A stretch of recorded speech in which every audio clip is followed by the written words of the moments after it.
የሰዓቱ ዜናዎችን በመምራት በምልክት ቋንቋ ፍቅር ተከበደ እንዲሁም ምንያቤው ጸጋዬ ከመላ የስቱዲዮና የስርጭት ሙያተኞች ጋር አብረናችሁ እንቆያለን። አብራችሁን እንድትቆዩ በመጋበዝ ቀዳሚ ወደምናደርገው መረጃችን እናልፋለን። ኢትዮጵያ ያካሄደችው የማክሮ ኢኮኖሚ ማሻሻያ የግል ኢንቨስትመንትን በመሳብ ተወዳዳሪነቷን ከፍ እንዳደረገው ጠቅላይ ሚኒስትር ዶክተር አብይ አህመድ ተናገሩ።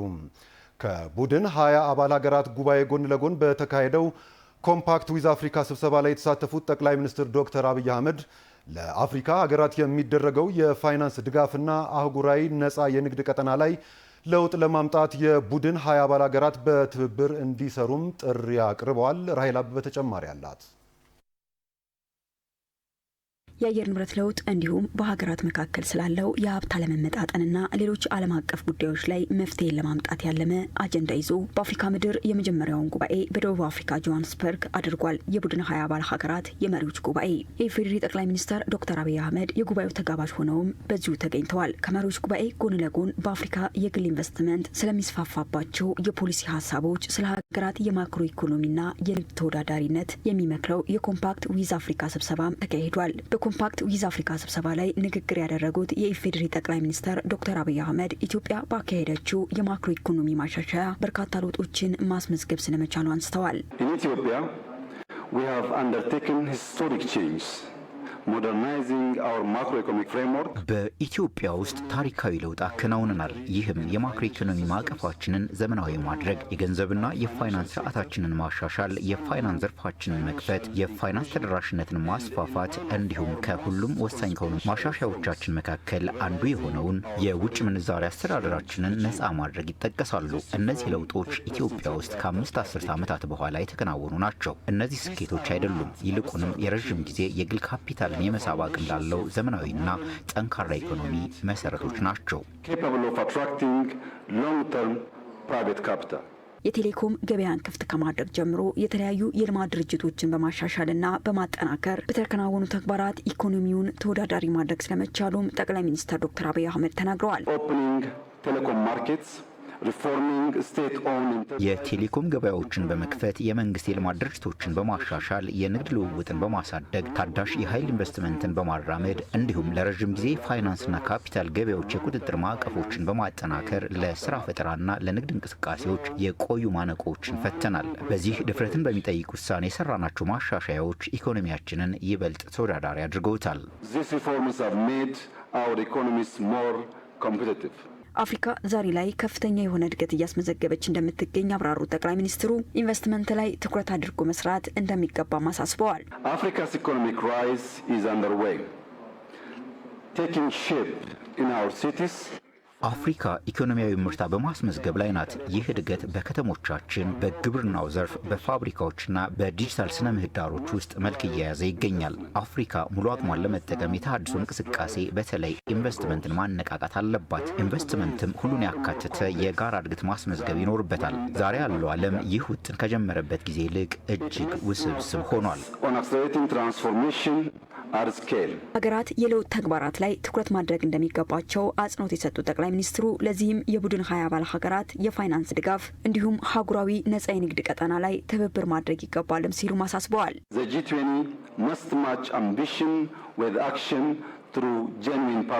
የቡድን 20 ስብሰባ አሁን ትኩረቱን የለውጥ ሂደቶችን ማፋጠን ላይ ማድረግ አለበት። በኢንቨስትመንት በፈጠራና በጋራ ብልጽግና ላይ በመመስረት እውነተኛ አጋርነትን በተግባር ማሳየት ያስፈልጋል። ይህ ተግባር እንዲሳካ ድርጅቱ የኮምፓክት ዊዝ አፍሪካ የእምነት ፈንድን ማጠናከር፣ ዋስትናዎችን ማስፋፋት እንዲሁም የግል ካፒታልን ለመሳብ የፋይናንስ ምንጮችን ማሳደግ ይገባል። በተጨማሪም በጋራ ማዕቀፍ ስር ወቅታዊና ውጤታማ የሆነ የዕዳ ስረዛ እንዲካሄድ መደገፍ፣ ጥልቅ የሆኑ የካፒታል ገበያዎች እንዲፈጠሩና የክሬዲት ደረጃዎች እንዲሻሻሉ ማገዝ አለበት። ከዚህም ባሻገር ቡድን 20 የአፍሪካን ውህደት መሪ በመሆን የአፍሪካ አህጉራዊ ነፃ የንግድ ቀጠናን፣ የንግድ ኮሪደሮችን፣ ድንበር ተሻጋሪ መሰረተ ልማትንና ዲጂታል ትስስርን በብርቱ መደገፍ ይጠበቅበታል። ጠቅላይ ሚኒስትር ዶክተር አብይ አህመድ ከቡድን 20 ሀገራት ስብሰባ በተጨማሪ ከተለያዩ ሀገራትና ዓለም አቀፍ ተቋማት መሪዎች ጋር የሁለትዮሽ ውይይት አካሂደዋል። በተያያዘ ዜና በቡድን 20 አባል ሀገራት የመሪዎች ጉባኤ ላይ ኢትዮጵያ በትብብር የምትሰራ ሀሳብ የምታመነጭና መፍትሄ የምታቀርብ ሀገር እንደሆነች ማሳየት መቻሉን የውጭ ጉዳይ ሚኒስትር ዶክተር ጌዲዮን ጢሞቴዎስ ገለጹ። የዓለም የኢኮኖሚ ትብብር ማዕቀፍ የአፍሪካን ድምፅ በመወከል በአየር ንብረት ለውጥ በቴክኖሎጂና ሌሎችም ጉዳዮች ላይ መስራት እንዳለበት ጠቅላይ ሚኒስትር አብይ አህመድ ስለማንሳታቸው ደግሞ የገንዘብ ሚኒስትሩ አህመድ ሸዴ ገልጸዋል። ጸጋ ታደለ በዝርዝር ተመልክተዋለች። አፍሪካ የዓለማችን ባለግዙፍ ምጣኔ ሀብት ሀገራትን ያሰባሰበውን የቡድን 20 ጉባኤ ለመጀመሪያ ጊዜ አስተናግዳለች። በደቡብ አፍሪካ አስተናጋጅነት በጆሃንስበርግ በተካሄደው ጉባኤ ላይ ተጋባዥ የሆነችው ኢትዮጵያ በጠቅላይ ሚኒስትር ዶክተር አብይ አህመድ በተመራ ልዑክ ተሳትፋለች።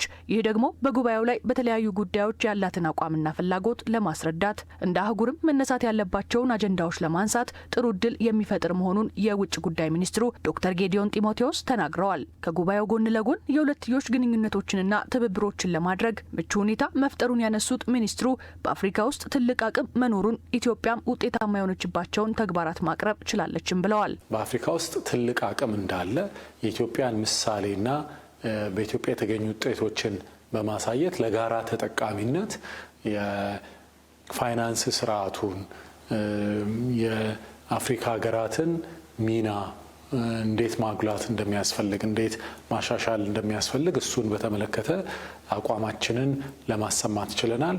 በተጨማሪም ደግሞ በአካባቢ ጥበቃ የአየር ንብረት ለውጥ ላይ ኢትዮጵያ የምትሰራውን ስራ በተመሳሳይ መልኩ በመተባበር የአፍሪካ ሀገራት ሌሎችም ከአህጉራችን ውጭ ያሉ ዓለም አቀፍ ተቋማትና አገሮች ተባብረው ቢሰሩ እንዴት ሁላችንንም ሊያግዝ ሊጠቅም የሚችል እንደሆነ ያንን አጉልተው አሳይተዋል። ኢትዮጵያ ችሮታ የምትጠይቅ ሳይሆን ሀሳብ የምታመነጭና የመፍትሄ አካል የሆነች በአጋርነት የምትሰራ መሆኗን ለማሳየት ተችሏልም ብለዋል። ኢትዮጵያ በውስጥ አቅም እያከናወነች ያለችውን ተግባር ሁሉም ሊደግፈው እንደሚገባ መነሳቱንም የውጭ ጉዳይ ሚኒስትሩ ዶክተር ጌዲዮን ጢሞቴዎስ ጠቁመዋል።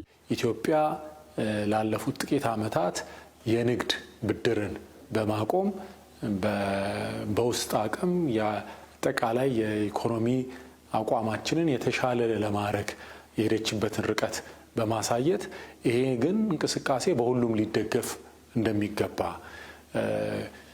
እዳም በመክፈል ፋንታ በልማት ላይ የሚወጣ ወጪ ዞሮ ዞሮ ሁሉንም ተጠቃሚ እንደሚያደርግ እንዲሁም የእዳው ጉዳይ ከክላይሜት አክሽን ጋር ተያይዞ መታየት እንዳለበት ይህንንም ለማሳየት ተችሏል። ጠቅላይ ሚኒስትር ዶክተር አብይ አህመድ ከደቡብ አፍሪካው ፕሬዝዳንት ሲሪል ራማፎሳ ጋር በነበራቸው ውይይት በኢትዮጵያ ደረጃ እየመጣ ያለው ኢኮኖሚያዊ እድገት በአዲስ አበባ የመጣው ለውጥም ለአህጉሪቱ ተምሳሌት እንደሚሆን በደቡብ አፍሪካ በኩል መነሳቱን የገንዘብ ሚኒስትሩ አህመድ ሽዴ ገልጿል። ለጋራ ተጠቃሚነትም አብሮ መስራት እንደሚያስፈልግ መግባባት ላይ መደረሱንም ሚኒስትሩ ጠቁመዋል። ከተለያዩ ሀገራትና ዓለም አቀፍ ተቋማት መሪዎች ጋርም በበርካታ ጉዳዮች ላይ ውይይቶች መደረጋቸውን የጠቆሙት ሚኒስትሩ በተለይ በቢሾፍቱ ለሚገነባው ግዙፉ የአየር ማረፊያ ከአፍሪካ ልማት ባንክ ፕሬዝዳንት ጋር መነጋገር መቻሉንም ጠቅሰዋል። የአፍሪካ ልማት ባንክ በኢትዮጵያ ውስጥ የሚሰሩትን ስራዎች ላይ አጠናክሮ ለመቀጠል ከኢትዮጵያ ጋር በተለያዩ ጉዳዮች ላይ ለመስራት ከፍተኛ ፍላጎት እንዳላቸው አሳይተዋል። ኢትዮጵያ ለምታካሄደው የትልቁ የቢሾፍቱ ኤርፖርት ፕሮጀክት ደግሞ ኢትዮጵያን ወክሎ የፋይናንስ የማፈላለግ ስራውን እየሰራ ያለው የአፍሪካ ልማት ባንክ ፕሬዝዳንት ነው።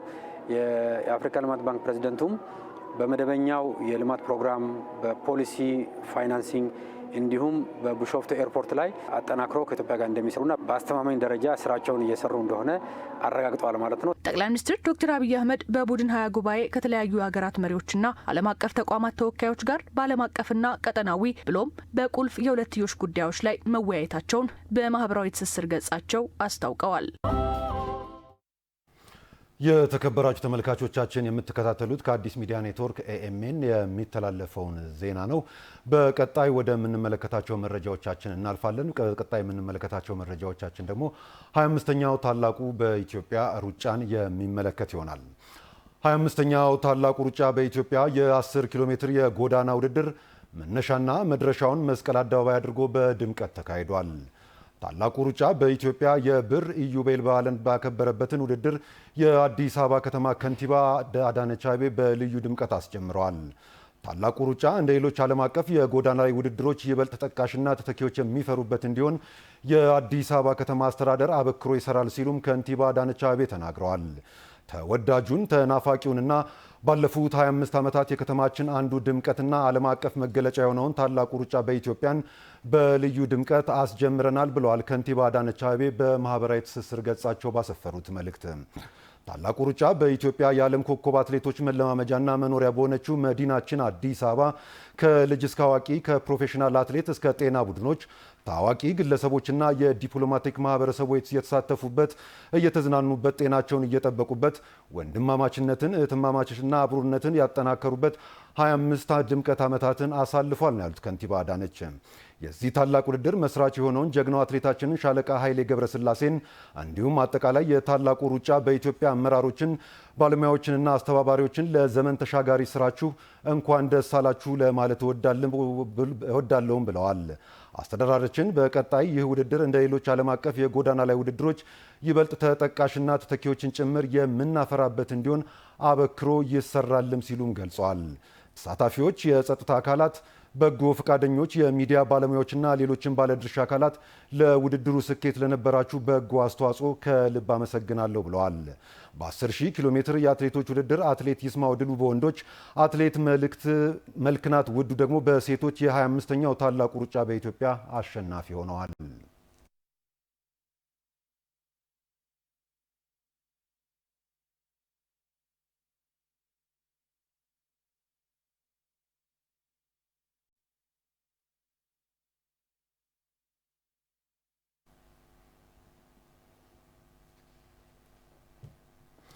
የተከበራችሁ ተመልካቾቻችን እዚሁ ጉዳይ ላይ እንቆያለን። 25ኛው ታላቁ ሩጫ በኢትዮጵያ ዛሬ ማለዳ ላይ ተካሂዷል። በዚህ ጉዳይ ላይ ተጨማሪ ማብራሪያ እንዲሰጡን የአዲስ አበባ ከተማ አስተዳደር ኮሚኒኬሽን ቢሮ ኃላፊ አቶ ሀፍታይ ገብረ እግዚአብሔርን ስቱዲዮ ጋብዘናል። ከእሳቸው ጋር ቆይታ እናደርጋለን። አቶ ሀፍታይ እንኳን ደህና መጡ። እንኳን ደህና ቆያችሁ። እንግዲህ 25ኛው ታላቁ ሩጫ በኢትዮጵያ ዛሬ ተከናውኖ ተጠናቋል። ለ25 ዓመታት ሲካሄድ ነበረ ከዘንድሮ ጋር ማለት ነው። እስቲ በአጠቃላይ ታላቁ ሩጫ አዲስ አበባ ለቱሪዝም ዘርፍ የሰጠችው ልዩ ትኩረትና አሁናዊ ለውጥ ለማጉላት በምን ያክል ደረጃ ይደግፋል? በጣም አመሰግናለሁ። ዛሬ 25ኛው ታላቁ ሩጫ በእጅግ በጣም በደመቀ በአማረ መልኩ ተከናውነዋል። አዲስ አበባ ከተማችን በተደጋጋሚ ሁሉም እንደሚያውቀው ለቱሪዝም ዘርፉ የሰጠችውን ልዩ ትኩረት መሰረተ ልማቶችን ከመገንባት እንዲሁም ለቱሪዝም ዘርፉ አስፈላጊ የሚባሉ ግብአቶችን በማሟላት ረገድ የዓለም የስበት ማዕከል በመሆን ከፍተኛ የሆነ ድርሻ እየተወጣች ትገኛለች። በተለይ ከማይስ ቱሪዝም ጋር ተያይዞ በርካታ ዓለም አቀፍ ኮንፈረንሶችን በከተማችን እየተከናወኑ ይገኛሉ። ከዚህ ጎን ለጎን ተያይዞ ቱሪስት መሻገሪያ የነበረች ከተማ ቱሪስት የሚቆይባትን ከተማ ከሆነች ዋላደር ብላለች። በጣም ታላላቅ የሚባሉ የአፍሪካ መሪዎችንም የዓለም ታዋቂ ግለሰቦችንም አዲስ አበባ መጥተው ተመልክተው ሲመለሱ ስለ ከተማችን ለቱሪዝሙ የሰጠችውም አጠቃላይ መሰረተ ልማት እድገትንም በተመለከተ ሰፋፊ ማብራሪያዎችን ሲሰጡ ተስተውለዋል። ይሄንን ለቱሪዝሙ ከሰጠነው ትኩረት የኮሪደር ምዕራፍ 1፣ 2 እና ሌሎች ተጨማሪ መሰረተ ልማቶቻችን በተጨማሪ እንደ ታላቁ ሩጫ ያሉ ሁነቶች ደግሞ የበለጠ ድምቀት ይሰጡታል ማለት ነው። ታላቁ ሩጫ ለሩብ ክፍለ ዘመን በከተማችን በሀገራችን ሲካሄድ እንደመቆየቱ ሁሉ ዛሬ ላይ ያየነው ከከተማችን ለቱሪዝም ትኩረት መስጠትና ከከተማችን መዘመን ጋር ተያይዞ እጅግ በጣም ተሳታፊዎች ከ30 በላይ አገራት ወደ ከተማችን በመምጣት 25ኛውን ታላቁ ሩጫ የተሳተፉበት እንዲሁም ትልልቅና ዓለም ያወደሳቸው አትሌቶች በከተማችን መጥተው ተሳታፊ የሆኑበትና አምባሳደሮች ከ30 በላይ ሀገራት የመጡ እንግዶች እንዲሁም ቱሪስቶችንም በጠቅላላ ወደ ከተማችን በመሳብ ረገድ ትልቅ አስተዋጽኦ ይኖረዋል ተብሎ ተጠብቋል። አሁንም ዛሬ የተከናወነው ይሄንኑ ነው። ወደ ዓለም ተጨማሪ ገጽታ በማግኘት ረገድም ከማስተዋወቅ አንጻርም ዛሬ የነበረው ከለርፉል የሆነውን ውድድር ወደ ዓለማት ላይ ወደ ሌሎች ክፍለ ዓለማት ላይ በማስተዋወቅና ፕሮሞት በማድረግ ረገድም ትልቅ አስተዋጽኦ ይኖረዋል። ቀጣይነት ባለው መልኩም ይሄንኑ እያጠናከርን ከቀጠልን የፕሮሞሽን ቱሪስትን በመሳብ ረገድ ከዛም በተጨማሪ የኢኮኖሚ አቅማችንን ከማሳደግ አንጻርም የጎላ አስተዋጽኦ ይኖረዋል። እንግዲህ ቀደም ብሎ እንደገለጹልኝ ገጽታን በመገንባት ረገድ የራሱ አስተዋጽኦ አለው። በተለይም ዛሬ ደግሞ የተካሄደው 25ኛው ታላቁ ሩጫ በኢትዮጵያ የከተማዋን ሰላምና ደህንነትም ከማሳየት አንጻር የራሱ አስተዋጽኦ አለው። እስቲ ታላቁ ሩጫ በቅርቡ ማለት ነው በዓለም አትሌቲክስ ቅርስ ሆኖ ተመዝግቧል። እንግዲህ ውድድሩ በዓለም አቀፍ ደረጃ እውቅና በማግኘት መመዝገቡ ለቀጣይ የሚኖረውስ እንደምታ እንዴት ይታያል? እጅግ በጣም የላቀ ያደርገዋል። አሁን ዛሬ የነበረውን ተሳትፎ 55000 ገደማ ነው የሚሆነው። አሁን ከኢትዮጵያ ከአዲስ አበባ ከኢትዮጵያ ሀብት አልፎ የዓለም ሕዝብ ሀብት እየሆነ ይመጣል። በቅርስነት መመዝገቡ ደግሞ ተጨማሪ ቱሪስቶችን ወደ ሀገራችን በመሳብ ረገድ የራሱ ድርሻ ይኖረዋል። ያንን በመያዝ ደግሞ ቅድም እንደተገለጸው የኢኮኖሚ ፍሰቱንም በዛው ልክ ይጨምራል። የሀገራችን የገጽታ ልህቀትንም በዛ ልክ እያሳደገ ይመጣልና ተጨማሪ ውበት፣ ተጨማሪ አድናቆት፣ ተጨማሪ ቱሪስቶች ወደ ከተማችን ፍሰት እንዲኖራቸው ተጨማሪ የከተማችንም የሀገራችንን ገጽታ ግንባታ ድርሻ ይኖረዋል። እንግዲህ ታላቁ ሩጫ በርካታ የህብረተሰብ ክፍሎች የሚሳተፉበት ነው። የውጪ የዲፕሎማቲክ ማህበረሰቡ የውጭ አትሌቶችም ይሳተፋሉ። ከዚህ አንጻር የነዚህ የህብረተሰብ ክፍሎች መሳተፍ ራሱ ታላቁ ሩጫ የአዲስ አበባ ማለት ነው በዓለም አቀፍ ደረጃ በማስተዋወቅ ረገድስ ሚናው ምን ይሆናል? ከፍተኛ ነው ሚናው። 55000 ህዝብ በእያንዳንዱ የራሱ ስልክ እንኳን ተጠቅሞ ያለውን አጠቃላይ እንቅስቃሴውን ቫይቡን ከተማው ላይ የተሰሩ መሰረተ ልማቶችን አሁን ከስፖርታዊ ሂደቱ በተጨማሪ አዝናኝነቱንም ጭምር የህብረተሰብ የባህል ትስስሩን የማህበረሰብ መስተጋብር መፍጠሩን በጋራ የሚናፈቅ የሚወደድ ስፖርታዊ ውድድርም ጨዋታም ስለሆነ በእያንዳንዱ ኮርነር ላይ ፎቶግራፎችን፣ አጫጭር ቪዲዮዎችን ዘመኑ አሁን ባለበትን በቲክቶክ በፌስቡክ ኤክስ እና ሌሎች ሊንክድኢን ወደ ተለያዩ የዓለማችን ክፍሎችን ይሰራጫል። በዚህ መሰረት እጅግ በጣም ከፍ ያለ የገጽታ ግንባታና ከተማችን አገራችን የማስተዋወቅ እድል ይፈጥራል። ከዛ በተጨማሪ ደግሞ ሌሎች መሰረተ ልማቶቻችን ፕሮሞት ከማድረግ አንጻርም የላቀ አስተዋጽኦ ይኖረዋል። ከተማችንም ለዚህ በቂ ዝግጅትና አስተዋጽኦ ስታደርግ ቆይታለች። ሰፋፊ የስፖርት መሰረተ ልማቶችን ገንብታ እያንዳንዱ ኮሪደር ልማቶቻችን ስንገነባ ህዝብ ወክ የሚያደርግባቸው ስፖርቱን የሚያበረታታ እንግዲህ ኢትዮጵያ ስመጥር ነች በአትሌቲክሱ። ስመጥር አትሌቶቻችን ደግሞ ከተማችን ውስጥ ዙሪያዋን የሚለማመዱባት የሚኖርባት ከተማ ነች። ስመጥር የሆኑ የዓለም አትሌቶችንም ከተማችን የሚያውቋት የስመጥር አትሌቲክስ ባለቤት መሆኗን ኢትዮጵያ ስለሚያውቁ ይሄንን ታሳቢ ያደረገና የህዝቡን ጤንነት መሰረት ያደረገ ስፖርቱንም በሚያበረታታ ወክዌዎችን፣ የባይስክል ሌኖችን እንዲሁም የመሮጫ ትራኮችን ከሪቨርሳይድ ኮሪደሮቻችንም ጭምር በመስራት ስፖርቱን ቀጣይነት ባለው መልኩ የስፖርት ቱሪዝምን ለማስፋት አሁን ልክ እንደ ታላቁ ሩጫ ያሉ ሁነቶችን በተጨማሪ የስፖርት ቱሪዝምን በደንብ አድርጎ ለማስፋትና ዓለም አቀፍ እይታውን ዓለም አቀፍ ትኩረቱን ወደ ከተማችን ወደ ሀገራችን ማድረግ የሚችል ሰፋፊ ስራዎች እየተሰሩ ይገኛሉ። ከሁነቶቹ በተጨማሪ ደግሞ የገጽታ ግንባታውና በዓለም ላይ ያለን ዝና ከፍ የሚያደርግ ሁነቶች ናቸው ብለን እናስባለን። እንግዲህ ከንቲባ አዳነች አቤቤም ማለት ነው አስተዳደሩ በቀጣዩ ውድድሩ ሌሎች ዓለም አቀፍ የጎዳና ላይ ውድድሮች በበለጠ እንዲካሄዱና ተተኪዎችም ጭምር የምናፈራበት እንዲሆን አበክረን እንሰራለን ብለዋል። የአዲስ አበባ ኮሚኒኬሽን ቢሮ ኃላፊ አቶ ሀፍታዬ ገብረ እግዚአብሔር ለሰጡን መረጃ ከልብ እናመሰግናለን። በመጨረሻ የ25ኛው የታላቁ ሩጫ ሲካሄድ ሙሉ አዘጋጆቹን እንዲሁም ተሳታፊዎቹን ለከተማችን ነዋሪዎች ለጸጥታ ኃይሉም ላሳዩት ከፍተኛ የላቀ ጨዋነት የተሞላበት የከተማችንን እድገት የሀገራችንን ብልጽግና በሚያሳይ መልኩ ከተማችን የሰላም ከተማችን ሁነቶችን በፍቅርና በአንድነት የሚሰበሰቡባት አገር መሆኗን ከተማ መሆኗን በተግባር ስላሳዩ ምስጋናችን የላቀ ነው። አትሌት ሻለቃ ኃይሌ ገብረስላሴና ሌሎች ተጨማሪ የዚህ ፕሮግራም አዘጋጆችም ምስጋና እያቀረብኩኝ ቀጣይነት ባለው ታላቁ ሩጫና መሰል ዝግጅቶችን ከተማ አስተዳደራችን በይፋ በደንብ አድርጎ አጠናክሮ እንደሚቀጥል ለመግለጽ ወዳለሁኝ። እጅግ በጣም አመሰግናለሁ። አቶ ሀፍታዬ ገብረ እግዚአብሔር የአዲስ አበባ ኮሚኒኬሽን ቢሮ ኃላፊ እዚህ ስቱዲዮ መጥተው ስለሰጡን ማብራሪያ እናመሰግናለን። መልካም ምሽት። እዚሁ ጉዳይ ላይ እንቆያለን። መነሻና መድረሻውን መስቀል አደባባይ በማድረግ የተካሄደው 25ኛው የሶፊ ማልት ታላቁ ሩጫ ውድድር በስኬት መጠናቀቁን የአዲስ አበባ ፖሊስ ጠቅላይ መምሪያ ለኤኤምኤን በላከው መግለጫ አስታውቋል። መምሪያው የውጭ ሀገር ዜጎች፣ አምባሳደሮች፣ ታዋቂ ሰዎችና በርካታ ሕዝብ የታደሙበት ከተማችን አዲስ አበባ ለ25ኛ ጊዜ ያስተናገደችው ሩጫ በስኬት ተጠናቋል ብሏል። ፖሊስ መምሪያው ሁነቱ በአግባቡ እንዲከናወን የጸጥታ ተቋማት ተገቢውን ቅድመ ዝግጅት አድርገው ወደ ስራ በመግባታቸውና በያዝነው ዓመት ሕዝብ በስፋት የታደሙባቸው ልዩ ልዩ ሁነቶች በስኬት መጠናቀቃቸውን አስታውሷል። የዘንድሮው ታላቁ ሩጫ በኢትዮጵያ በስኬት እንዲጠናቀቅ ድጋፍ ላደረጉ አካላት የአዲስ አበባ ፖሊስ ጠቅላይ መምሪያ ምስጋና አቅርበዋል።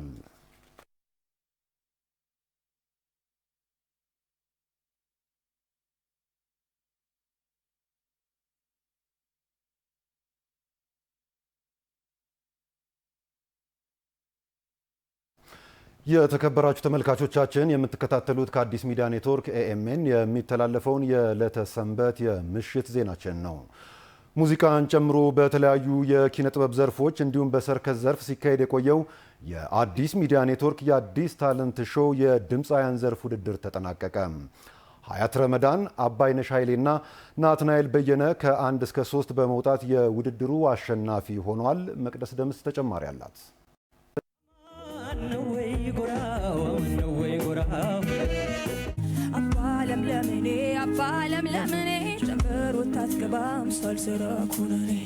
የአፍሪካ መዲናዋን አዲስ አበባና ነዋሪዎቿን የሚመጥኑ መሰናዶዎችን እያሰናዳ ለአድማጭ ተመልካቾቹ የሚያደርሰው አዲስ ሚዲያ ኔትወርክ የጥበቡ ዓለም እንዲጎለብት የበኩሉን ድርሻ ከሚወጣባቸው መሰናዶዎቹ መካከል የአዲስ ታለንት ሾው ተጠቃሽ ነው። ለ7 ተከታታይ ዙሮች በድምጽ በትወናና በሰርከስ ሲካሄድ የቆየው ፕሮግራሙ የድምጽ ዘርፍ የአሸናፊዎች ውድድርን የተመልካቹን ልብ ባንጠለጠለ የ4 ተወዳዳሪዎች ከባድ ትንቅንቅ ለፍጻሜ አብቅቷል። ሀያት ረመዳን የአሸናፊነቱን ቦታ ስትወስድ አባይነሽ ኃይሌ፣ ናትናኤል በየነና የአብስራ ሳሙኤል ከ2 እስከ 4 ያለውን ደረጃ በመያዝ አጠናቀዋል።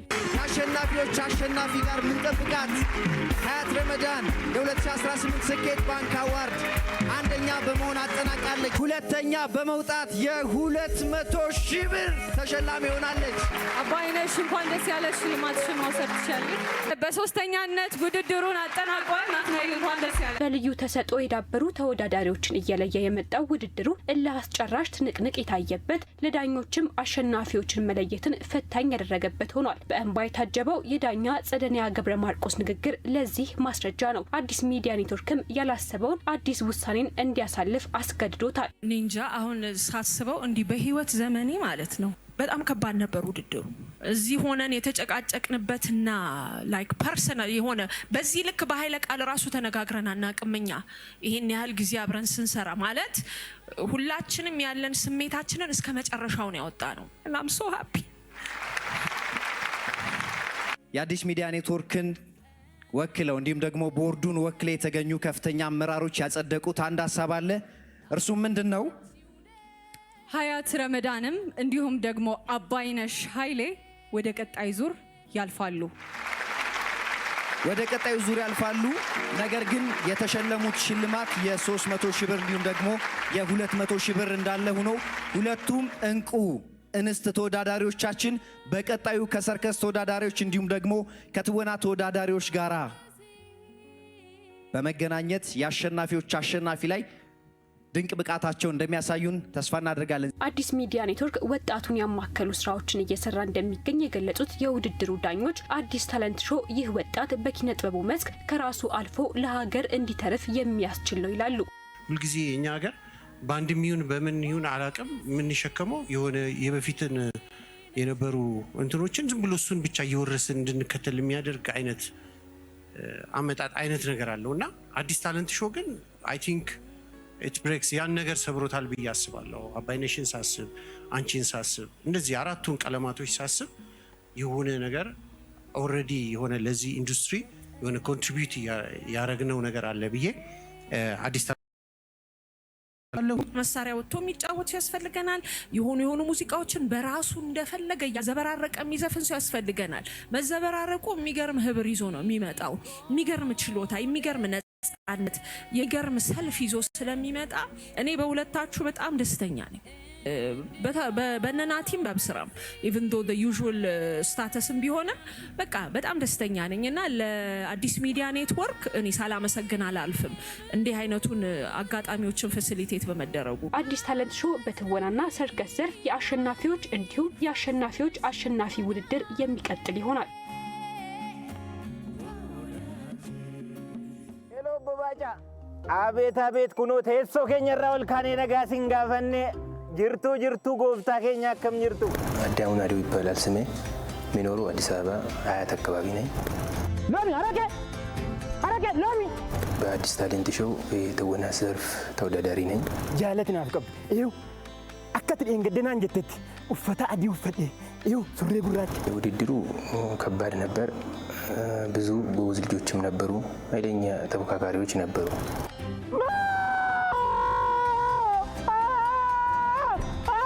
በትወና ዘርፍ አሸናፊና የአሸናፊዎች አሸናፊ በቂ ዝግጅት አድርጌያለሁ። አዎ አውቀዋለሁ።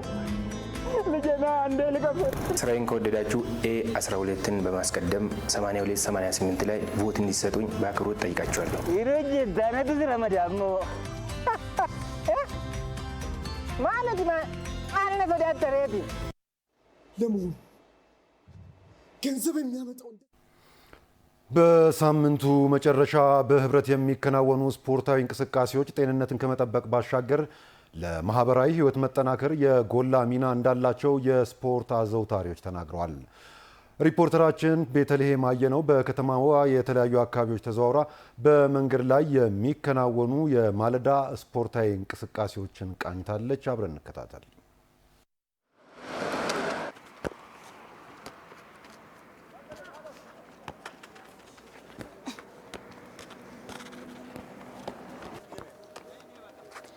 በሳምንት መጨረሻ ባሉ የረፍት ቀናት በከተማችን ስፖርታዊ እንቅስቃሴ የሚያዘወትሩ ሰዎችን መመልከት እየተለመደ መጥቷል።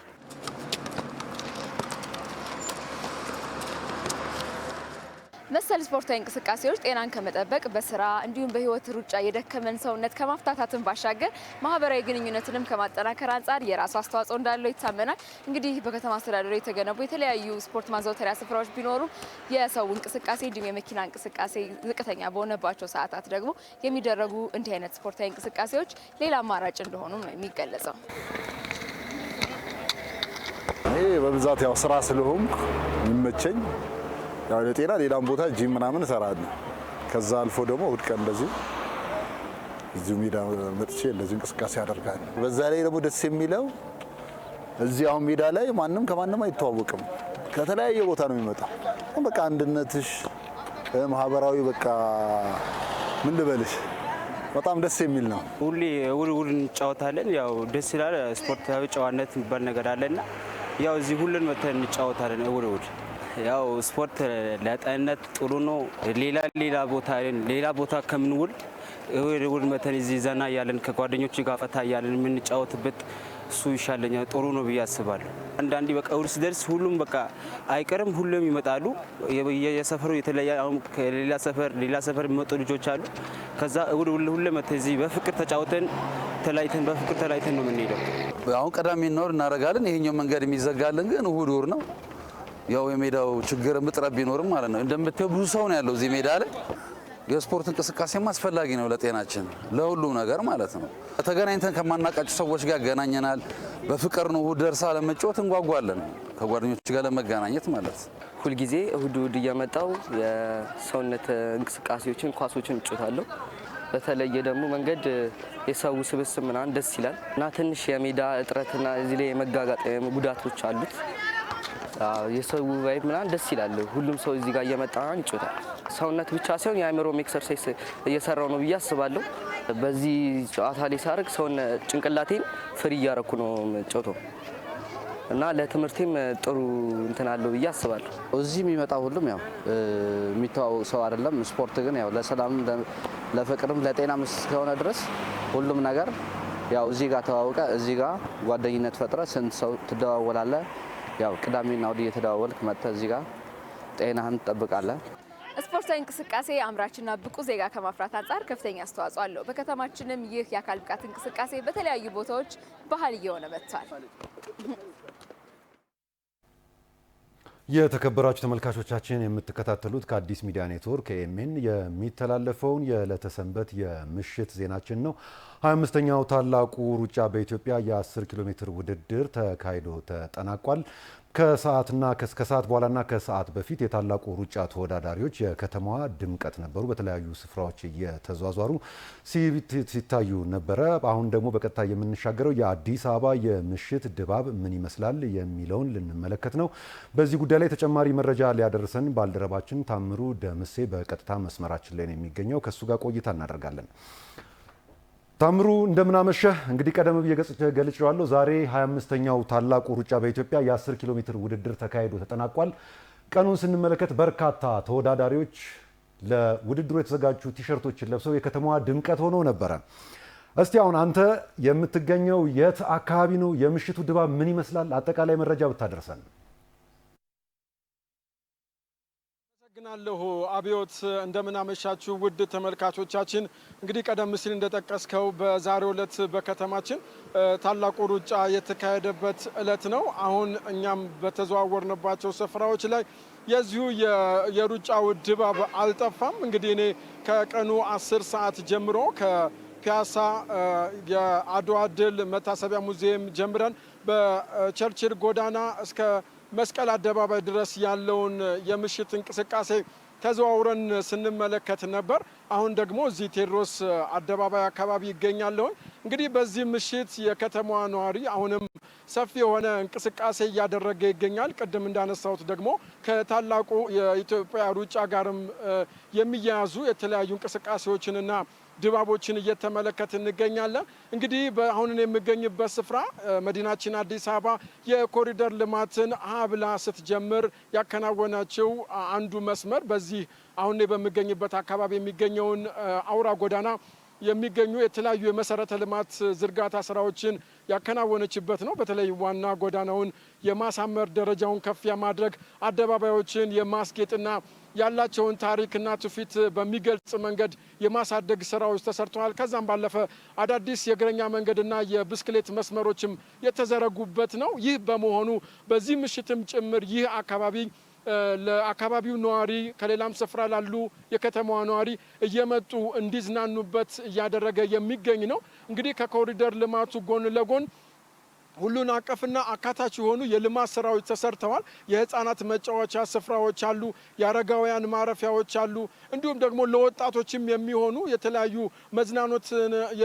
ተዝናኖትን የሚፈጥሩ የተለያዩ የመዝናኛ ስፍራዎች አሉና እኔም ከቀኑ 10 ሰዓት ጀምሮ ባደረኩት ምልከታ እነዚህ ስፍራዎች በትክክልም ለአካባቢው ነዋሪ ለአዲስ አበባ ነዋሪ ምቹ የመዝናኛ ስፍራ እየሆኑ እንደሚገኙ ተመልክቻለሁ።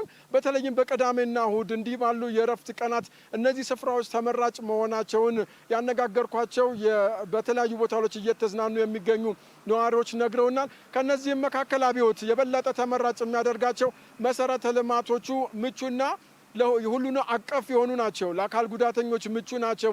የህፃናት መጫወቻ ስፍራዎች አሉ።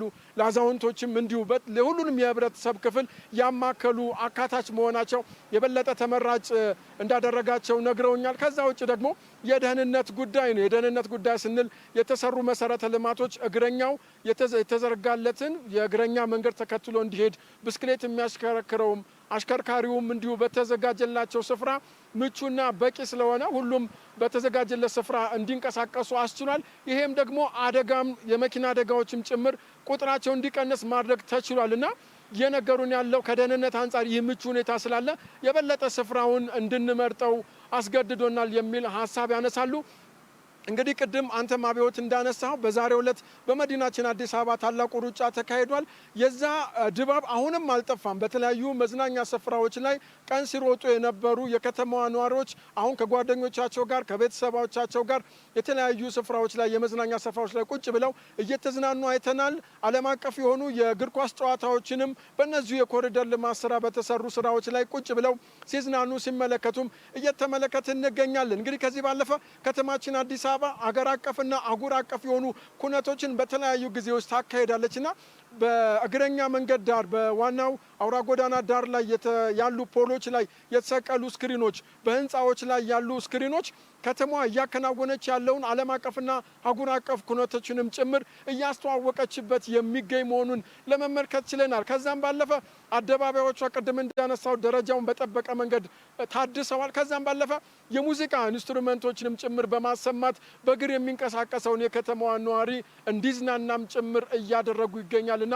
በርካታ እውነት ለመናገር በዚህ ሰዓት ቁጥሩ ከፍተኛ የሆነ የከተማዋ ነዋሪ በእግሩ ወክ እያደረገ ጤንነቱን እየጠበቀ ተዝናኖትም በዚሁ እያደረገ ይገኛልና በዚህ ሰዓት ያለው እኔ ባለውበት ስፍራ ያለው እንቅስቃሴ ይሄንን ነው የሚመስለው። አብዮት ታምሩ፣ ላደረስከን መረጃ እናመሰግናለን። መልካም ምሽት። ዜናችን እንደቀጠለ ነው። በቅዳሜና እሁድ ገበያ ስፍራዎች የዋጋ ቅናሽ መስተዋሉን ሸማቾችና ነጋዴዎች ተናገሩ። የኑሮ ውድነትን ለማቃለል የሚደረገው ጥረትና የሰንበት ገበያ ስፍራዎች ግብይትም በበለጠ እንዲጠናከርም ተጠይቋል። ሪፖርተራችን ምትኩ ተሾመ በ6 ኪሎ የቅዳሜና እሁድ ገበያ ስፍራዎች ተዘዋውሮ ያለውን ግብይት ቃኝቷል። አብረን እንከታተል። ሽንኩርት 150 ነበር፣ አሁን 30 ብር 35 ብር ገብቷል። በጣም ደስ ይላል። ድንችም ሁሉም ነገር በጣም ቀንሷል በአጠቃላይ እና በጣም ጥሩ ነው። እውነት ህዝቡ በጣም ደስ ብሎታል። በጣም ደስ ይላል። ከወትሮ በተለየ የዋጋ ቅናሽ አለው። የሽንኩርት ዋጋ በተለይ በጣም በሚገርም ሁኔታ ቅናሽ አለው። ብርቱካንም አሁን ዛሬ ስለሌሉ ነው እንጂ በጣም አሪፍ በሚባል ቅናሽ አለው። ዋጋቸው አሪፍ ነው። ከውጭ ሲታይ ሰንዴ ማርኬት የተሻለ አቅርቦትም አለው። ዋጋ ደረጃም የተሻለ ነው። ሰው አቅሙን ባገናዘበ ደረጃ ሰው እየተጠቀመ ይገኛል። እኔም አሁን ለገበያ ነው የመጣው፣ የተለያዩ አስቤዛዎችን ለመግዛት ነው የመጣው። አሪፍ ነው፣ ዋጋው የተሻለ ነው። በጣም የተለያየ አትክልትና ፍራፍሬ ያቀርበናል። ዋጋውም በጣም የተሻለና በተመጣጣኝ ዋጋ ነው ያለው። ሽንኩርት ከ25 ጀምሮ እስከ 30 ብር አለ። ድንች 25 ብር ነው። ቲማቲምም እንዲሁ 45 ብር ነው ያለበት ዋጋው ማለት ነው። ደንበኛ በጣም ብዙ አለኝ። ያው ተለምደናል። በዛም ብዙ አመታችን ነው እዚህ ቦታ ላይ ስንሰራ።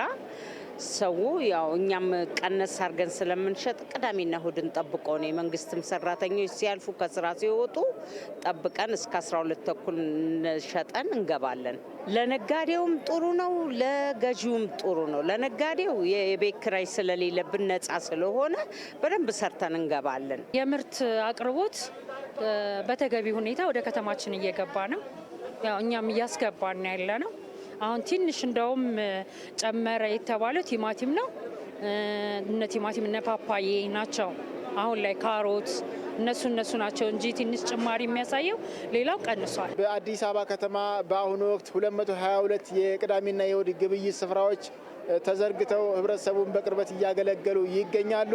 ማህበረሰቡ እንግዲህ የቅዳሜና እሁድ ገበያዎች ላይ በተመጣጣኝ ዋጋ ምርቶችን እያገኘ እንደሆነ ነው የተገለጸልን። ነጋዴዎችም እንደነገሩን እንግዲህ ከቀጥታ ከአርሶ አደሩ ምርቶችን የምናመጣ በመሆኑ ያለምንም የደላላ ጣልቃ ገብነት ምርቶችን የምናመጣ በመሆኑ በአሁኑ ወቅት በቂ ምርትም አቅርቦትም በመኖሩ የዋጋ ቅናሽ በከፍተኛ ሁኔታ እየተስተዋለ ነው የሚል አስተሳብ ነው የሰጡን። መጀመሪያ ከነበረበት አሁን በጣም ቀንሷል። ኦልሞስት ከእጥፍ በላይ ማለት ይቻላል። ለምሳሌ ቲማቲም ከ80 ብር ነው ወደ 40 ብር የወረደው።